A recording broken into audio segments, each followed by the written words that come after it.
प्रिय छात्रों, आपके लिए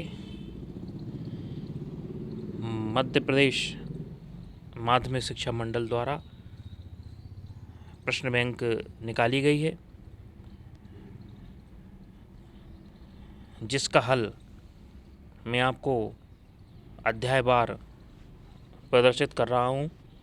क्योंकि वर्तमान समय कोविड का समय है, ऐसे में विद्यालय बंद हैं और लगभग सभी छात्रों की पढ़ाई प्रभावित हुई है और ऑनलाइन टीचिंग के अतिरिक्त अभी वर्तमान में कोई अन्य रास्ता नहीं दिखाई दे रहा है। ऐसी स्थिति में सभी छात्रों से आग्रह है कि वे स्वयं एवं अपने साथियों को जागरूक कर ऑनलाइन टीचिंग के लिए प्रेरित करें, ताकि ऐसे छात्र पढ़ाई से वंचित ना हों और उनका शैक्षणिक स्तर बना रहे। इसी अंतर्गत अब कॉलेज के अनुप्रयोग अध्याय का वीडियो प्रेषित कर रहा हूँ। पूर्व में भी मेरे द्वारा इस अध्याय पर वीडियो बनाई गई हैं, जिसकी लिंक आपको डिस्क्रिप्शन में है। आप मेरे चैनल से अन्य अध्याय की वीडियो भी देख सकते हैं और अपने साथियों को प्रेषित कर सकते हैं। हम शुरू कर रहे हैं अब कॉलेज के अनुप्रयोग अध्याय के महत्वपूर्ण प्रश्नों का हल। सत्र 21-22 बोर्ड परीक्षा हेतु ये अत्यंत महत्वपूर्ण प्रश्न हैं और सभी छात्रों को इन प्रश्नों को करना अत्यंत आवश्यक है। वार्षिक परीक्षा में इस प्रश्न बैंक में से सभी प्रश्न आने की अत्यधिक संभावना है, अतः सभी छात्र ध्यान लगाकर इन प्रश्नों को हल करें एवं बार बार दोहरावें। सबसे पहला प्रश्न हमारा वस्तुनिष्ठ प्रश्न है। इस अध्याय में एक वस्तुनिष्ठ प्रश्न आएगा और एक प्रश्न 4 नंबर का आएगा। वस्तुनिष्ठ प्रश्न जो इस अध्याय में महत्वपूर्ण हैं वह हैं 4 प्रश्न निकाले गए हैं। एक एक करके इनमें इन चारों प्रश्नों को हल कर रहा हूँ। आप ये चारों प्रश्न नोट कर सकते हैं और क्रमवार मैं इन प्रश्नों का हल आपको प्रस्तुत कर रहा हूँ। पहला प्रश्न है हमारा कि समीकरण x² + y² = 4 दी गई है और दूसरी समीकरण है x = 0 अर्थात y अक्ष, और तीसरी समीकरण है x = 2। तो हम क्या करते हैं, हम सर्वप्रथम अक्ष खींच लेते हैं और हमको लिखा है पहली समीकरण x² + y² = 4। जब भी इस तरह की समीकरण हमको देती है तो हमको प्रश्न ये उठता है कि हम चित्र कैसे बनाएं। सभी छात्रों की एक ही समस्या होती है कि हमसे चित्र नहीं बनते हैं। तो यहाँ मैं चित्र बनाने के तरीके आपको बता रहा हूँ, कृपया ध्यान से देखें और उनको आप संक्षिप्त नोट भी कर सकते हैं। तो ध्यान से हमको क्या देखना है कि सबसे पहले ये देखें कि जो समीकरण दी गई है उसमें x की घात सम है या y की घात सम है। यदि x की घात सम है, जो चित्र जो बनेगा वो y अक्ष पर बनेगा। यदि y की घात सम है, जो चित्र x अक्ष पर बनेगा। यदि x और y दोनों की घात सम है तो चित्र बनेगा वो दोनों अक्षों पर बनेगा। और x या y किसी की भी घात यदि सम नहीं है तो चित्र अक्षों पर नहीं बनेगा। अगला पॉइंट आता है हमारा, क्या दी गई समीकरण में कोई अचर राशि दी गई है अथवा नहीं। अचर राशि से तात्पर्य है कि वह राशि स्वतंत्र होना चाहिए। प्रस्तुत समीकरण में x square plus y square equal to 4 एक स्वतंत्र अचर है 4। तो ध्यान दें, जब भी एक स्वतंत्र अचर होता है, कांस्टेंट होता है, तो जो चित्र होता है अर्थात वक्र होता है वह मूल बिंदु से होकर नहीं जाएगा।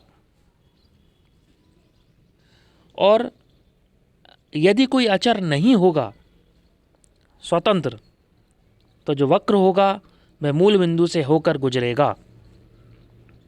अब यहाँ प्रश्न है x square plus y square equal to 4।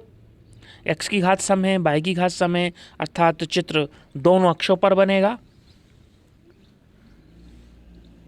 दूसरा है हमको एक स्वतंत्र अचर दिया गया है। इसका मतलब है कि जो वक्र होगा वह मूल बिंदु से होकर नहीं जाएगा। तो जब मूल बिंदु से होकर नहीं जाएगा तो फिर कहाँ से जाएगा, अर्थात हमको प्रतिच्छेदी बिंदु की आवश्यकता होती है। ऐसी स्थिति में हम प्रथम बार x बराबर 0 रखकर y के मान ज्ञात करते हैं, अर्थात y अक्ष पर वह वक्र कहाँ काट रहा है। तो हमने समीकरण में x बराबर 0 रखा तो हमको आ गया वाई स्क्वायर बराबर 4। वाई स्क्वायर बराबर 4 माने y का मान आ गया ±2। अब ±2 माने y अक्ष को कहाँ काट रहा है, प्लस पे। तो जो हमने क्या कर दिया, y अक्ष को काट रहा है +2 पर और फिर काट रहा है -2 पर। क्योंकि y अक्ष पर x 0 होता है तो जहाँ काट रहा है उस बिंदु के निर्देशांक हो गए 0 2 और 0 -2। इसी प्रकार अब y बराबर 0 रखें तो हमको मिल गया एक्स स्क्वायर बराबर 4, यानी x बराबर +-2। इसका मतलब क्या हुआ, x अक्ष को +2 पे काट रहा है और -2 पे काट रहा है। तो हमारा पॉइंट हमने नाम दे दी a, जिसका मान दे दिया 2 0 और b -2 0। ये हो गए। अब आगे बढ़ते हैं हम, तो हमको ये चित्र प्राप्त तो हो गया है। दूसरी समीकरण हमको दी है x बराबर 0। x बराबर 0 मतलब y अक्ष। साथ ही हमको दी x बराबर 2, अर्थात x बराबर 2 से हमने एक सरल रेखा खींच दी। तो इन आकृति से होकर जाने वाले जो वक्र है उसका हमको क्षेत्रफल प्राप्त करना है। हमने क्या किया, समीकरण नंबर 1 में जो कि हम y का मान निकालते हैं, तो समीकरण नंबर 1 से वाई स्क्वायर बराबर 4 - एक्स स्क्वायर कर दिया। y की वैल्यू निकालना है तो हम वर्गमूल ले लिया, तो y बराबर हो गया √4 - एक्स स्क्वायर। 4 - एक्स स्क्वायर को हम 4, जहाँ 4 को हम 2 का स्क्वायर लिख सकते हैं, ताकि हमको इंटीग्रेशन का फार्मूला a² - एक्स स्क्वायर के रूप में परिवर्तित हो जाए। अब हमारा इंटीग्रेशन का फार्मूला है इंटीग्रेशन a to b, माने लोअर लिमिट अपर लिमिट। अब जरा देखें हम ध्यान से, ये हमारी लिमिट यहाँ बन जाती है। तो लोअर लिमिट यहाँ x की वैल्यू 0 से शुरू हो रही है और कहाँ तक जा रही है, x की वैल्यू 2 तक जा रही है। तो लिमिट हमारी हो गई 0 से 2। इसी को हम आगे हल कर रहे।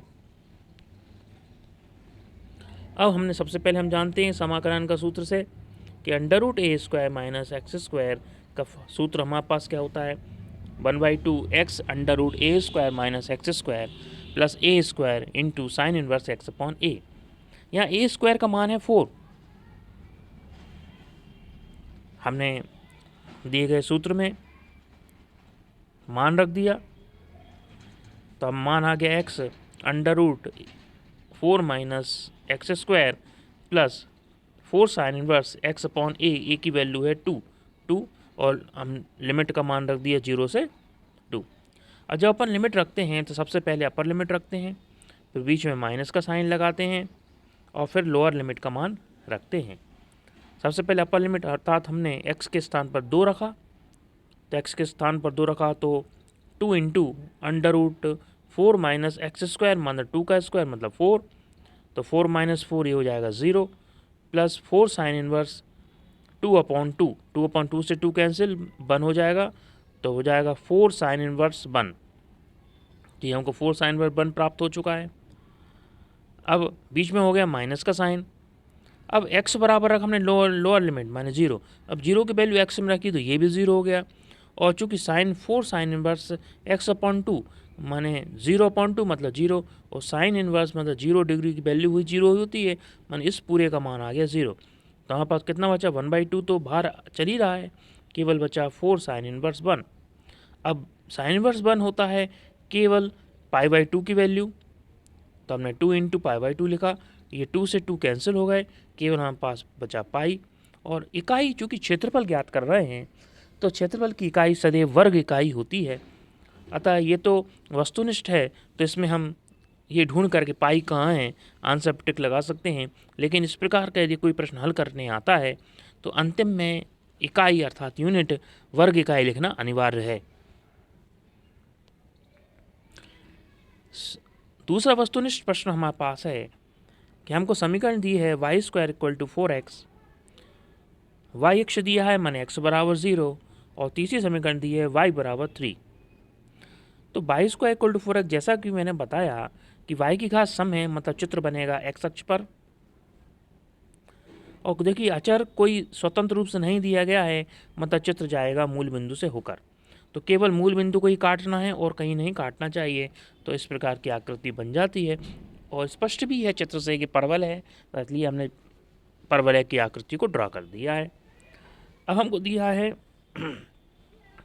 x बराबर 0 माने y अक्ष, तो हमने y अक्ष है ही हमारे पास, और y = 3 माने y अक्ष को 3 पे काटते हुए एक सरल रेखा खींची। तो हम देखते हैं इन तीनों का कॉमन भाग क्या आया, उसका हमको क्षेत्रफल बताना। तो हमने देखा कि कॉमन भाग ये आ गया है, इसका क्षेत्रफल हमको बताना है। अब हम इंटीग्रेशन के सूत्र से जानते हैं कि सूत्र होता है इंटीग्रेशन y dx, और x की लोअर लिमिट और अपर लिमिट। अब x की लिमिट देखें हम कहाँ से कहाँ तक है, तो यहाँ देखो x का मान 0 से चल रहा है, और 0 से चलकर कहाँ पर जा रहा है 9/4 तक जा रहा है। लेकिन ये तो हमको बड़ा हो जाएगा, तो हम क्या करें, और चूँकि चित्र भी देखो कहाँ चल रहा है, y अक्ष पे बन रहा है, तो हम इसको सूत्र को बदल सकते हैं। तो हम ये वाला सूत्र उपयोग ना करके हम y अक्ष वाला सूत्र का प्रयोग करें। तो सूत्र का हमने प्रयोग करा, लिमिट वही हो गई। आप y की वैल्यू देखो, y की लिमिट हो गई 0 से 3, तो हमने लिमिट लगा दी 0 से 3।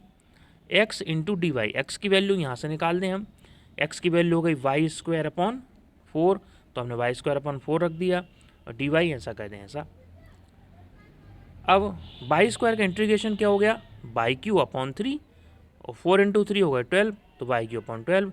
लिमिट हमने 3 to 0 ऐसी की ऐसी लिखी। अब हमने y की जगह सबसे पहले अपर लिमिट रखी, तो 3 का क्यू हो गया 27/12, और माइनस 0 का क्यू मतलब 0, तो के बाद 27/12। हमने इसको 3 से कैंसिल करा, तो 3 चौको 12 और 3 9 27, आंसर आ गया 9/4 वर्ग इकाई।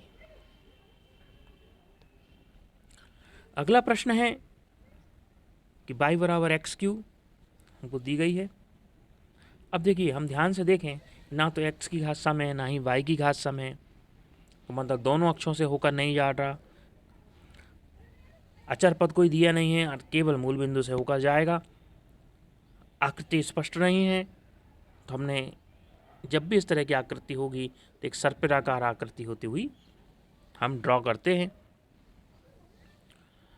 अब हमको दूसरी समीकरण दी है x अक्ष, तो ये हमने एक x अक्ष है हमारे पास। फिर x बराबर -2, मैंने x बराबर -2 एक सरल रेखा हमने खींच दी। x बराबर 1, मैंने x बराबर 1 से हमने सरल रेखा खींच दी।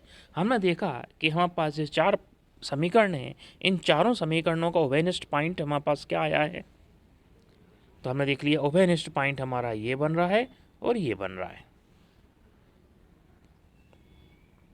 ये दोनों उभयनिष्ठ पॉइंट हमने निकाल दिए। अब उभयनिष्ठ पॉइंट निकालने के बाद इसको 2 तरीके से हल कर सकते हैं। ये एक विस्तृत तरीका है और एक शॉर्ट तरीका भी है।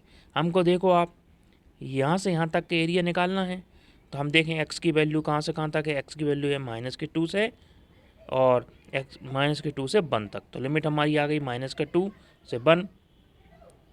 और समीकरण क्या दिया है, y बराबर x³ माने x³ इंटू dx। ये सूत्र है हमारे पास जो हमने पिछले प्रश्न में भी हल किया था।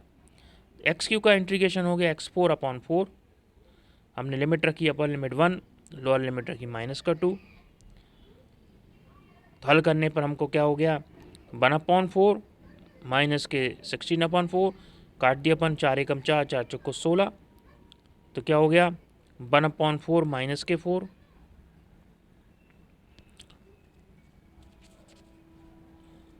इसको मोर हल कर लें, हमको मिल गया 1/4 माइनस 4, एलसीएम लिया तो हमको प्राप्त हो गया है 1 -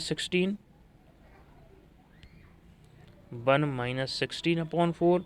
जाहिर है 16/4 16 में से ऋण के 16 में से एक गया तो माइनस के 15/4 उत्तर ना, ये हल किया है 15/4। तो ये हमारे पास शॉर्टकट मेथड से यहाँ पे है। और डायरेक्ट मेथड में हम इसको दो हिस्सों में तोड़ सकते हैं। लिमिट को a/b/dx को आधा हिस्सा हम इसको हल कर लें और आधा हिस्सा प्लस लगा के इसको हल कर लें। तो हमने यहाँ लिमिट हमारे पास x की है माइनस के 2 से 0 और अगली लिमिट है हमारी 0 से 1। प्रश्न वही है x4/4 लिमिट लगा दी हमने तो माइनस के 16/4, 1/4, एलसीएम लिया तो माइनस के 15/4।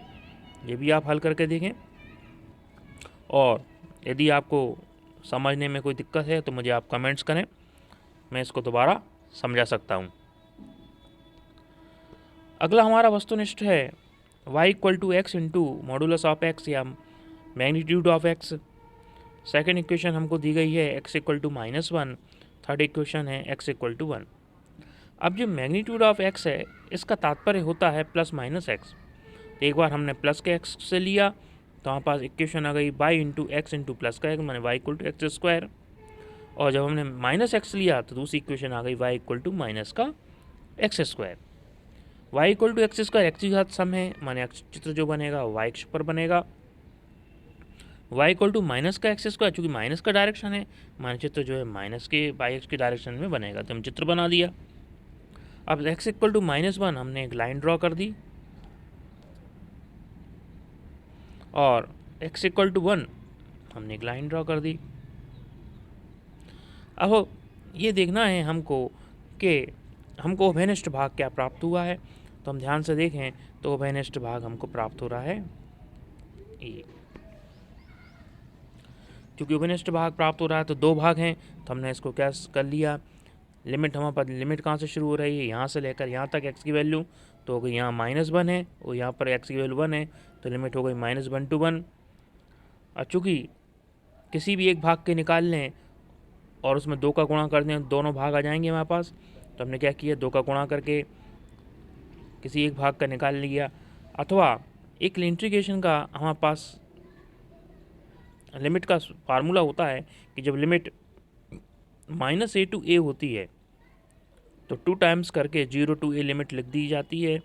उसी प्रकार लिमिट का हमने प्रयोग किया तो 2 इंटू लिमिट क्या कर दी 0 to 1 कर दी, x² dx लिमिट का एक सूत्र है, देख लें आप, समझा देता हूँ कि -a से a है तो 2 टाइम्स 0 to a ये लिमिट का सूत्र होता है, इसको हम कन्वर्ट कर सकते हैं।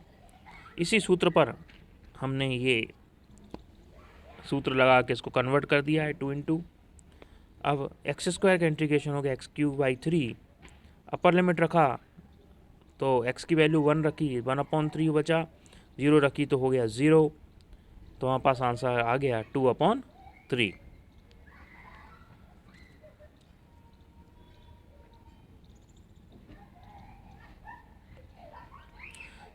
इस प्रकार हमारा वस्तुनिष्ठ प्रश्न 4 हैं, चारों हल होते हैं। दूसरा प्रश्न है कि सत्य असत्य बतलाइए। तो पहला प्रश्न है कि वक्र y बराबर fx यदि है, x अक्ष रेखाएं x बराबर a और 2x बराबर b हैं, तो जब भी रेखाएं x बराबर a से x बराबर d हैं और b का मान बड़ा है a से, मतलब b अपर लिमिट है, क्योंकि b बड़ी है इसलिए बड़ी लिमिट है। तो हमारी लिमिट क्या हो गई a से b। अब ए से भी हमारी लिमिट हो गई है, और क्या होता है y इंटू डी एक्स होता है सूत्र, y की वैल्यू एफ एक्स है, तो हमारे पास ये आंसर ये सही है, आंसर है सही। इसको हल भी किया है, देखो आप, y बराबर एफ एक्स, हमको x बराबर ए से x बराबर बी दिया ही है, b का मान a से बड़ा है, तो ये हमारे पास सूत्र होता है, एफ एक्स के स्थान पर एफ एक्स मान रखा, ये हमारे पास पहला वाला सही है। दूसरा है यदि x square plus y square बराबर ए स्क्वायर, तो यहाँ से हमने निकाल दिया वाई स्क्वायर का मान, वाई स्क्वायर बराबर पक्षांतर किया तो ए स्क्वायर माइनस एक्स स्क्वायर हो जाएंगे।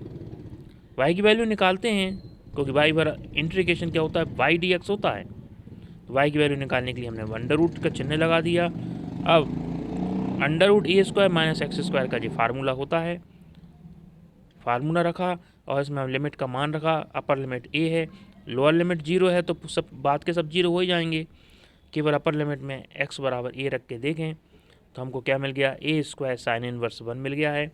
तो ए स्क्वायर बाई 2 ऐसा कैसा, साइन इनवर्स 1 की वैल्यू होती है पाई बाई 2, तो पाई बाई 2 निकाल दिया, तो पाई ए स्क्वायर अपॉन 4 आंसर आएगा, जबकि इसमें आंसर दिया है 2 पाई ए स्क्वायर, माना कि तो ये प्रश्न कैसा हो गया, असत्य हो गया।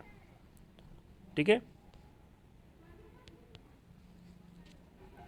तो ये हमारे सत्य थे। अगला प्रश्न है कि एक शब्द अथवा वाक्य में उत्तर दीजिए कि वक्र वाई स्क्वायर बराबर एक्स, रेखाओं x बराबर 1, x बराबर 4 एवं x अक्ष से घिरे हुए क्षेत्र का क्षेत्रफल प्रथम चतुर्थांश में हमको बताना है। ये समझ लो आप लिमिट हो गई। ठीक है, यहाँ से हम y की वैल्यू निकाल लेंगे, y बराबर हो जाएगा अंडर रूट एक्स। इसको कैसे हल कर रहे हैं आगे हम देखते हैं। तो y square equal to x हमको समीकरण दी है पहली, तो y की वैल्यू निकाल ली, y की मान निकालने के लिए वर्गमूल लेना पड़ेगा, तो y बराबर हो गया अंडर रूट एक्स।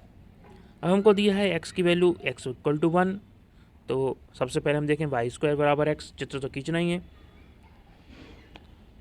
तो y की घात सम है, मतलब चित्र कहाँ है, x अक्ष पर बनेगा और अचर नहीं है इसलिए मूल बिंदु से होकर जाएगा। ये चित्र बना दिया हमने। अब सबसे पहले x बराबर 1 पे एक लाइन ड्रॉ कर ली और x इक्वल टू 4 पे भी एक हमने लाइन ड्रॉ कर ली। सॉरी, ये 1 की है,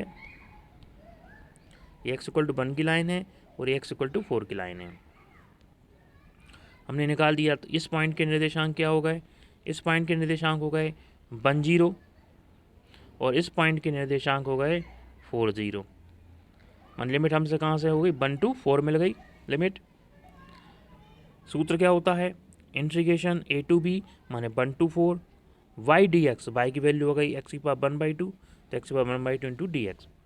अब x की घात 1/2 का हमने इंटीग्रेशन किया, तो इंटीग्रेशन का सूत्र होता है x की घात n+1 अपॉन n+1, 1/2 में जब 1 जोड़ेंगे तो घात 3/2 बटे 3/2, 3/2 जब पलट जाएंगे तो हो जाएंगे 2/3।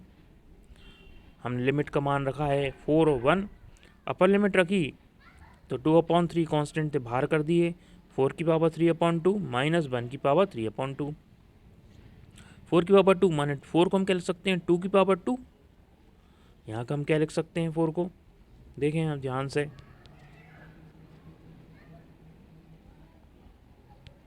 यहाँ 4 को हम क्या लिख सकते हैं 2 की पावर 2 और इस पूरे की पावर क्या दिया है 3/2 थे, 2 से 2 कैंसिल, तो 2 की पावर कितने बचे 3, 2 की पावर 3 मतलब 8, तो हमारे पास कितना आ गया 2 की पावर 3 मतलब 8, 8 में से 1 गया तो हो गया 7 और 2 इंटू 7 माने 7 दूनी 14/3 आंसर।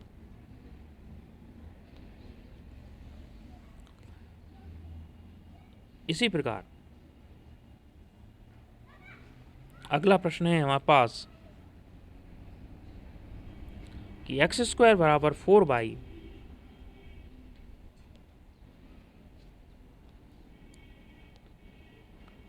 और y square y equal to 2 और वाई इक्वल टू 4, एक्स के स्क्वायर बराबर 4 देखिए एक परवलय का रूप है ये भी, एक्स की घात समय मतलब चित्र जो बनेगा वो वाई अक्ष पर बनेगा, अचर पद नहीं है मतलब मूल बिंदु से होकर जाएगा, और बाई बराबर 2 पे काट रहा है और बाई बराबर 4 पे काट रहा है। तो पिछले सवाल की भांति लिमिट हमारी हो जाएगी 2 से 4। तो क्योंकि y अक्ष बन रहा है इसलिए हम उल्टा करेंगे। लास्ट में अभी हम क्या लेते थे, y इंटू डी एक्स लेते थे, अब हम x इंटू डी वाई लेंगे। लिमिट हमारे पास 2 to 4 है ही। अब x की वैल्यू यहाँ से हम निकालेंगे तो 4 का वर्गमूल 2, तो 2 अंडर रूट वाई हो जाएगा, अर्थात रूट की वाई को हम क्या लिख सकते हैं, y की पावर 1/2। दो कांस्टेंट थे बाहर निकाल दिए। y की पावर 1/2 का इंटीग्रेशन क्या हो जाएगा, y की पावर 3/2 अपॉन 3/2। अपर लिमिट और लिमिट हमारे पास ऐसी कैसी, 3/2 को अपन ने पलट दिया तो 2/3 बाहर आ गए। 2/3 मतलब 2 दूनी 4, 4/3 लिख दिया। अब y की पावर 3/2 ऐसा कैसा,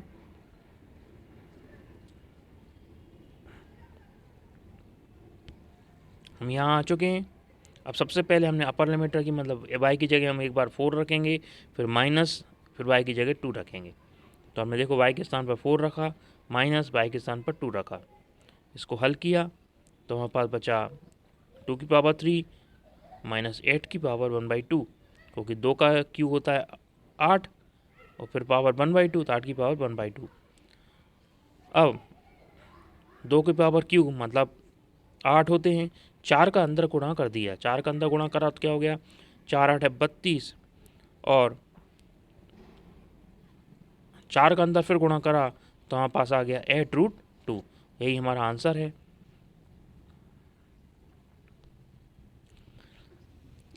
तो हमारा पहला प्रश्न था वस्तुनिष्ठ, दूसरा था सत्यासत्य, तीसरा था एक शब्द या वाक्य में उत्तर। छात्र यह कहते हैं कि साहब वस्तुनिष्ठ प्रश्न जो आते हैं हमको हल करना पड़ता है। देखिए भाई, गणित है और बिना कैलकुलेशन किए तो उसमें मैं नहीं मानता कि 1 नंबर का प्रश्न भी यदि आपको है तो कैलकुलेशन तो आपको करना होगी। हाँ, कभी ऐसा हो सकता है कि सूत्र यदि आ जाते हैं तो आप टिक लगा सकते हो, नहीं तो गणित में बिना कैलकुलेशन के कोई आंसर नहीं प्राप्त होता। और शॉर्टकट मेरा मानना है वह होती है जिसको हम आधे से ज़्यादा मन में कर लें, ऐसी विधि शॉर्ट होती है।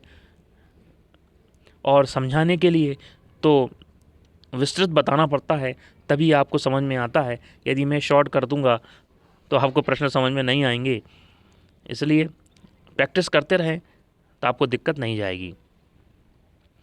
हमारा प्रश्न नंबर 4 है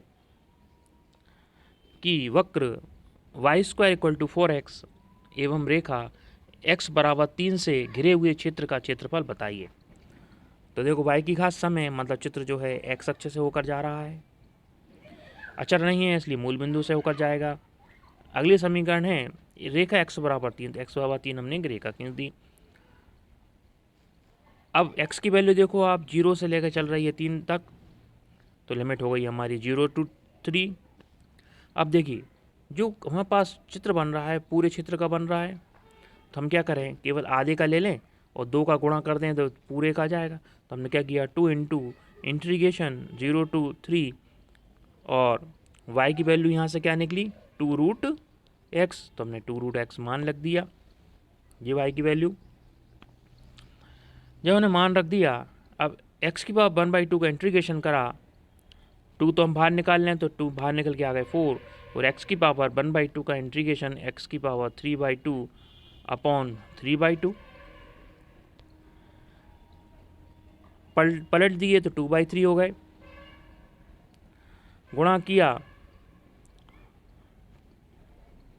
तो क्या हो गया, 8/3 बाहर हो गए, अंदर हमारे पास क्या बचा, x की घात 3/2 अपर लिमिट और लोअर लिमिट। सबसे पहले हम अपर लिमिट रखते हैं, x की जगह हमने 3 रखा तो 3 की घात 3/2, और x की जगह 0 रखा तो मान 0 ही आ गया। अब x की घात 3/2 माने 3 का सबसे पहले 3 बार गुणा, तो 3 तिरका 9 होती है 27, 27 की घात 1/2 माने 27 का अंडर रूट, 27 का अंडर रूट कितना होता है 3√3, तो ये हमारे पास आंसर आ गया है। 3 से 3 कैंसिल कर दें तो 8√3 वर्ग इकाई आंसर। शेष भाग अगले पार्ट में हल करके आपको भेज रहा हूँ। इस वीडियो के लिंक में मेरे द्वारा पूर्व में भी इस अध्याय के प्रश्नों को हल कराया गया है, जिसकी लिंक मैं आपको इसके साथ सबमिट कर दूंगा। कृपया छात्र आवश्यक रूप से इन सारे प्रश्नों को हल करें और अपने साथियों को भी प्रेषित करें, ताकि उनका किसी कारणवश यदि ध्यान भटक गया है तो आप अपना मित्रता का धर्म निभाते हुए उनको प्रेरित करें, ताकि इस महत्वपूर्ण समय में अपनी वार्षिक परीक्षा को ध्यान में रखते हुए अपनी तैयारियां ना छोड़ें। इस साल ऑफलाइन पर एग्जाम ही होंगे, अतः सभी ध्यान से मेहनत करें। धन्यवाद और कृपया वीडियो को लगातार देखते चलें और आगे प्रेषित करते रहें।